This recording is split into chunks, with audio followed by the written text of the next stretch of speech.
Hi, I'm Peter Adamson, and you're listening to the History of Philosophy podcast, brought to you with the support of the Philosophy Department at King's College London and the LMU in Munich.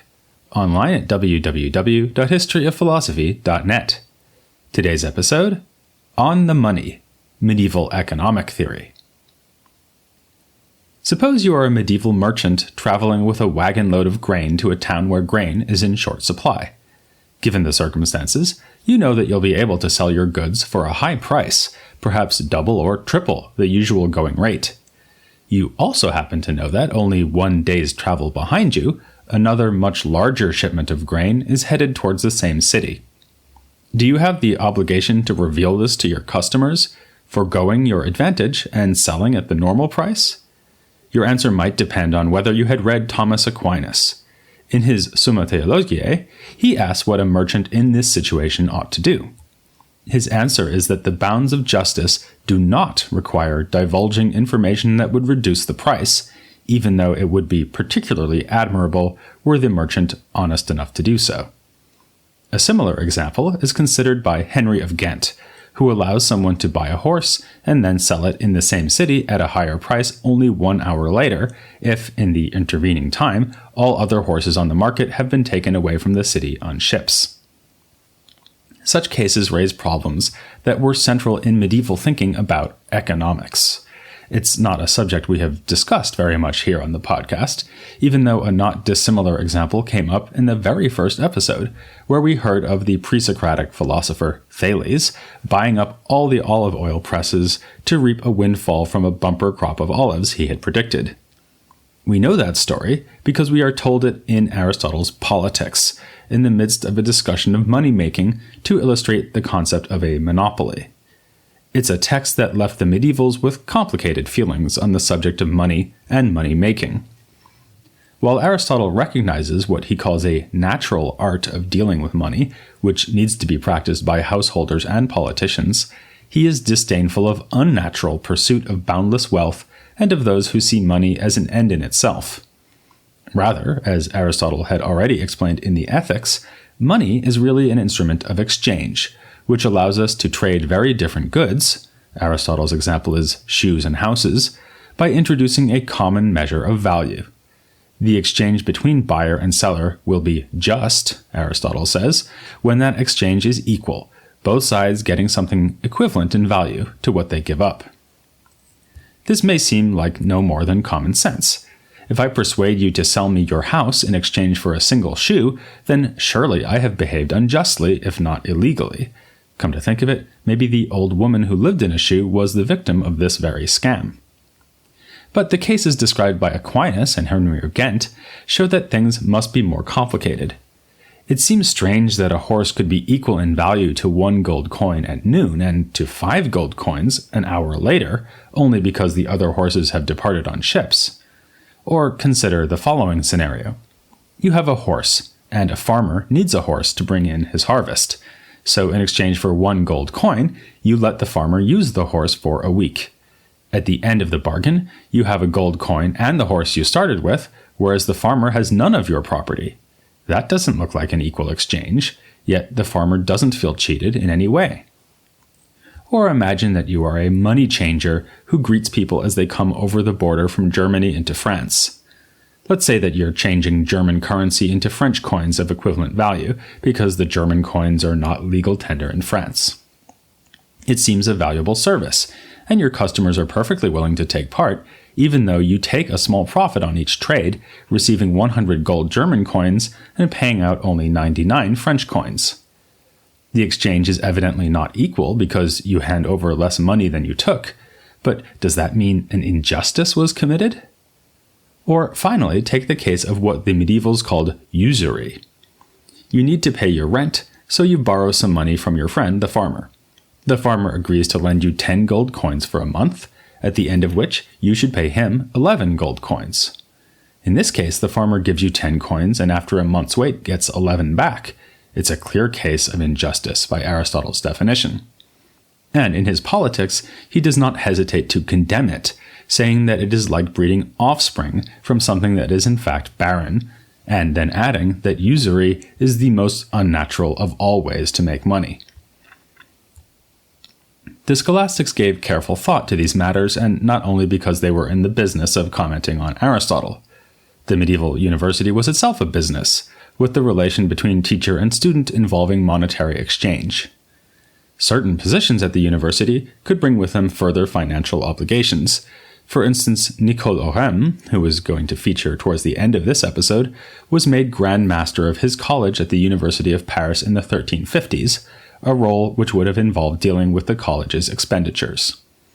As you may recall, Oresme was one of the thinkers who pioneered the use of mathematics to analyze motion, quality, and other physical phenomena. It's been speculated that daily involvement in finance could even have been a spur to such breakthroughs. After all, once you are used to using the abstract numerical measure of money to express the value of horses and ships, houses and shoes, it might seem all but obvious to apply numerical measures to motions and qualities. You might be skeptical of this on the grounds that money had been there all along. As we just saw, Aristotle already discussed it in some detail. Fair enough, but in the days of the scholastics, there was a lot more money than there had been in the past. This is true in a quite literal sense. In England, there was 30 times as much currency in circulation in 1300 as there had been in the late 11th century. The monetization of medieval culture went hand in hand with the rise of market towns and growth of cities, which unfolded through the later Middle Ages. The universities emerged at the same time, part of that same story of urbanization. The scholastics duly brought to their reading of Aristotle a considerable awareness of the realities of economic life. This is evident in their handling of the problem we started with: what determines the value of the goods in an economic exchange? Aristotle had argued in his Ethics that justice is achieved when buyer and seller both get equal value out of the deal, and that money is used to facilitate such equal exchanges. This is compatible with the idea that everything you can buy or sell has an absolute intrinsic value. A horse might be worth 100 shoes, for instance. Aristotle seems to teach that if the ship has sailed with all the other horses, and you demand the value of 300 shoes for the horse, you might be able to extract this exorbitant amount from a customer, but you would be doing them an injustice. Yet the medievals could find a rather different idea in the Digest of Justinian, one of the main sources for their legal thinking. There, we read that the correct price of something is simply whatever the market will bear. This suggests that Aristotle was wrong. Things have no determinate value, and if you can get someone to trade you a house for a single shoe, then on that occasion the house and the shoe had the same value. Roman law complicated matters further here, though, by allowing a buyer to seek legal redress if he were sold something for less than half of the true value. And that brings us back to the idea that commodities do have a true value, independent of what they fetch on any given occasion. The problem was solved, or at least mitigated, by medieval legal commentators like Accursius. When he came to the Digest remark that a thing is worth what it can be sold for, he added the phrase scilicet communiter, meaning that is commonly. So here we are getting to the fundamental insight that correct price is determined by the market in general and not by intrinsic equality or mere agreement in a one-off trade between two individuals. We might still wonder, though, what leads the market to converge on a thing's price? If a horse costs 100 times as much as a shoe in medieval France, does that mean that the medieval French thought that horses are 100 times better than shoes? Not quite, as Aquinas points out, by using an example taken from Augustine. In the true order of things, a mouse is worth much more than a pearl, because a mouse is a living creature, whereas a pearl is inanimate. Yet no one would accept a mouse in exchange for a pearl, unless they were a cat. So market price clearly does not reflect the genuine intrinsic value of things. Rather, Aquinas suggests, it reflects people's need for the thing being sold. He makes this point in his commentary on Aristotle's Ethics, which already mentions that money is somehow a measure of need or demand for a certain thing. Already Aquinas' teacher, Albert, had connected this to the behavior of society as a whole, rather than a given individual's need for something on a given occasion. He says that money is the measure of the usefulness of something insofar as it is useful to the community. Another 13th century thinker, Peter Olivi, makes the observation that price fluctuates in response to supply as well as demand. This is why air is free despite our constant need for it, and why grain prices shoot up during times of shortage and fall after a plentiful harvest. Hence the cases I mentioned at the start of this episode, like the high price of grain in a starving city. Such cases show that the just price of something may vary considerably depending on circumstance, so that something's usefulness to the community is not just a timeless abstraction. A more fine-grained attitude towards demand is also found in John Buridan, who astutely notices that a person's need for something can be relative to that person's economic situation. A nobleman who cannot afford a fine new war horse is hardly suffering from deprivation, but is still, in a sense, poor relative to his perceptions of his own needs. The leading historian of medieval economic theory, Odd Langholm, pointed out that with this observation, Buridan was getting close to the modern-day notion of effective demand. There is yet another factor that determines the price of things. In addition to supply and demand of the whole market or only a part of it, there is the added value involved in bringing the goods to market in the first place. Grain needs to be harvested, prepared, and transported to a market town. When luxury goods reached Latin Christendom from the Islamic or Byzantine worlds, the costs of transport were much higher. These costs had to be factored into the price, and the scholastics noticed this too. Duns Scotus defends the idea that merchants do earn the profits they take on trading because of the risk and labor they have invested.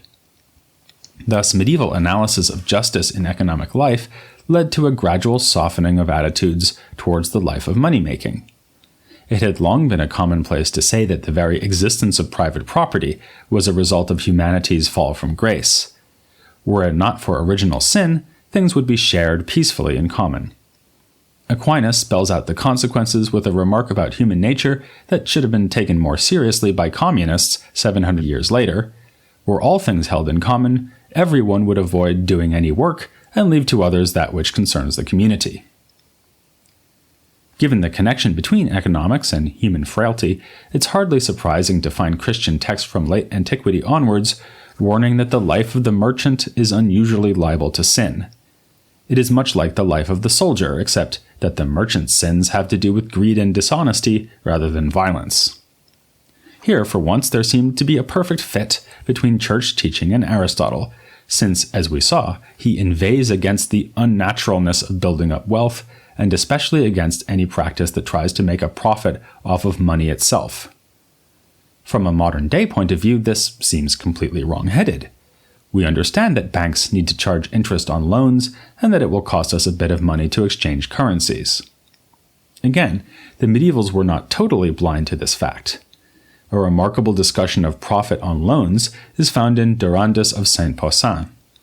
He realizes that money lending is actually quite useful, yet still feels it is a rather squalid business, so he suggests that the state could appoint an official moneylender to play this role for the whole community, something Langholm calls a bit of wishful thinking which for a moment shatters the boundaries of medieval thought about money and credit.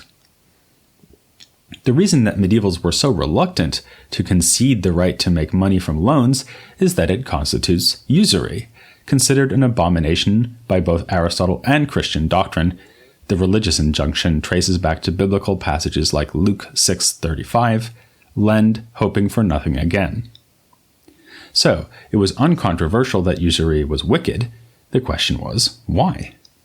Aquinas defines usury as a case in which someone sells somebody else something that does not exist. What he means is that money is a so-called fungible commodity, which is used up when it is spent, just as food is used up when it is eaten. Normally, if you lend someone a fungible good, then the lender has to return it or an equivalent. If you borrow a loaf of bread from me, you owe me a loaf of bread later, not a loaf of bread plus a blueberry muffin. Though, if it is on offer, I would happily accept an almond croissant. Analogously, it is unjust to lend someone money and expect back the same money plus a fee. Taking their cue from Aristotle, Aquinas and other scholastics complain that the usurer is trying to breed something that is barren, namely money, as if it could bear offspring. Another argument had it that the usurer is actually selling something, namely time. The point here is that if you borrow 10 coins for a year, after which you owe 11 coins, then you have paid 1 coin for the year during which you had the money. But if time belongs to anyone, it is God, and certainly not the usurer.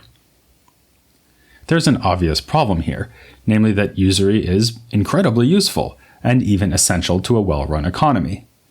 As you probably know, Jews were grudgingly allowed to step into the gap since they were under no religious injunction to avoid lending on interest, at least to non-Jews. But given the careful attention the scholastics were paying to the function of money in markets, it was all but inevitable that they would at least begin to qualify their own injunction against money lending. Here, a major advance was made by Gerald Odonis, who became head of the Franciscan order in 1329. He realized that someone who lends money is actually giving up more than just the sum that has been borrowed. For one thing, he's taking a risk that it will not be returned. For another, there is the profit the lender could have made off the money by putting it to work during the time it was lent out. The key insight here is that the usurer is not selling time, but the use of the money during the time of the loan. Thus, the so-called usurer is justified in charging interest to cover his risk and the profit he has foregone.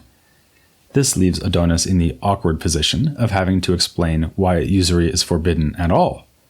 Of course, we can still say that it is wrong to charge interest in excess of the hidden costs of lending, but also Adonis says the exchange involved in usury is not really a case of mutual consent.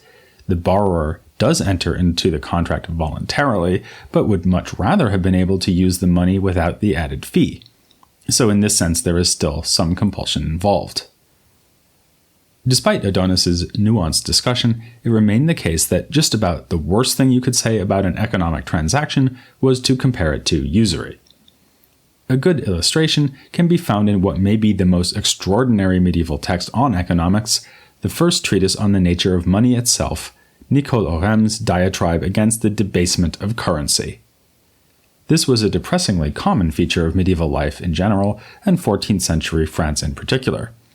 The king would repeatedly call in the old currency and replace it with new coins, which would contain a smaller proportion of gold and silver.